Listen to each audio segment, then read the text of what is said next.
आज का हमारा क्वेश्चन अलजेब्रिक एक्सप्रेशन की चैप्टर से chapter 4 find the value of each of the following algebraic expression.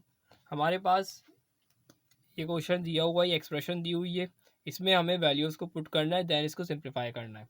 सो किस तरह से करेंगे? सबसे पहले मैंने यहाँ पे सॉल्यूशन लिखा। सॉल्यूशन लिखने के बाद यहाँ 5 था, मैंने यहाँ 5 लिख दिया, ब्रैकेट ओपन किया। एक्स की वैल्यू क्या है यहाँ पे 2 लिख दिया मैंने यहाँ पे।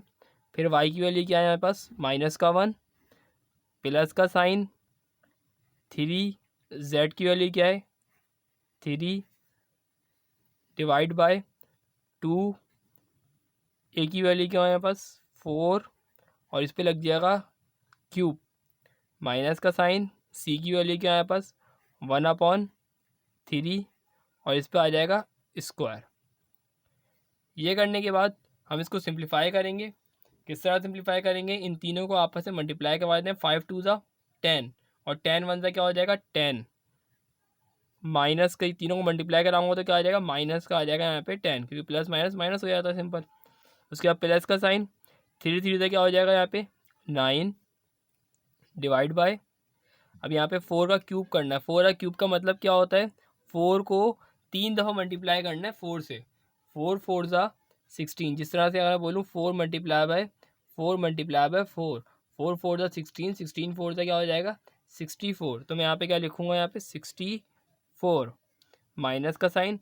अब देखें यहाँ पे क्या दिया हुआ है 1/3 दिया हुआ है, मतलब ये स्क्वायर का मतलब ये है कि 1 को 2 मरतबा 1 से ही मल्टीप्लाई करना है। 1 1 से क्या होता है 1, ठीक है। अब 3 को 2 दफ़ा मल्टीप्लाई करना है, 3 के बाद 3 3 से क्या हो जाएगा हमारे पास 9। तो मैंने यहाँ पे 9 लिख दिया और यहाँ से स्क्वायर को हटा दिया। 1 का स्क्वायर क्या होता है 1 होता है और 3 का स्क्वायर क्या होता है 9 होता है। अब सिंपल मैं क्या करूँगा इसके अंदर मल्टीप्लिकेशन करूँगा। अगर मैं माइनस प्लस क्या होता है -10 में से 9 निकालूंगा तो क्या आएगा 1, किसका 1 आएगा माइनस का 1 आएगा, क्योंकि बड़ी वैल्यू 10 है, 10 क्या माइनस, तो मैं माइनस लगाऊंगा यहाँ पे। उसके बाद 2 को मल्टीप्लाई कराऊंगा किससे 64 से, तो क्या आएगा यहाँ पर 128 आ जाएगा यहाँ पे, माइनस का साइन, ठीक है 1/9। नेक्स्ट स्टेप क्या होगा इसके नीचे, मैं यहाँ पे कर देता हूँ बराबर में, इसके नीचे आएगा ये। अब मैं क्या करूँगा इसको, इसके नीचे जो है 128 के नीचे क्या है 1 है, तो जब भी नीचे 1 हो और या कोई और नंबर भी हो तो हम उससे क्रॉस मल्टीप्लिकेशन कर सकते हैं।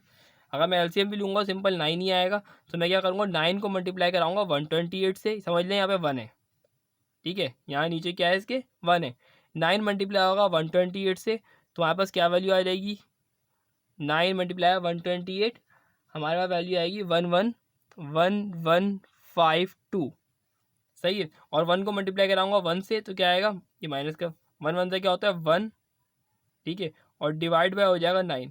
इससे क्या फ़ायदा हुआ, ये 9 जो है दोनों वैल्यू के साथ आ गया और सिंपल मैंने इसको ऐसे लिख दिया। अब क्या कर सकते हैं इसके अंदर हम, ये 9 दिया हुआ है इसको मैं उससे ऊपर ले जाऊँगा, उससे मल्टीप्लाई करवा दूंगा नॉमिनेटर से, तो क्या कंडीशन हो जाएगी 9 जब 1 से मल्टीप्लाई हो जाएगा तो क्या आएगा माइनस का 9 डिवाइड बाय, और इन दोनों को आपस में माइनस करवाएं, 1152 से माइनस कराओ 1 तो क्या आएगा 1151। सो ये हमारे पास क्या हो जाएगा आंसर हो जाएगा, ठीक है। इससे ज़्यादा ये सॉल्व हो भी नहीं सकता क्योंकि आपस में कट नहीं सकते। Thank you.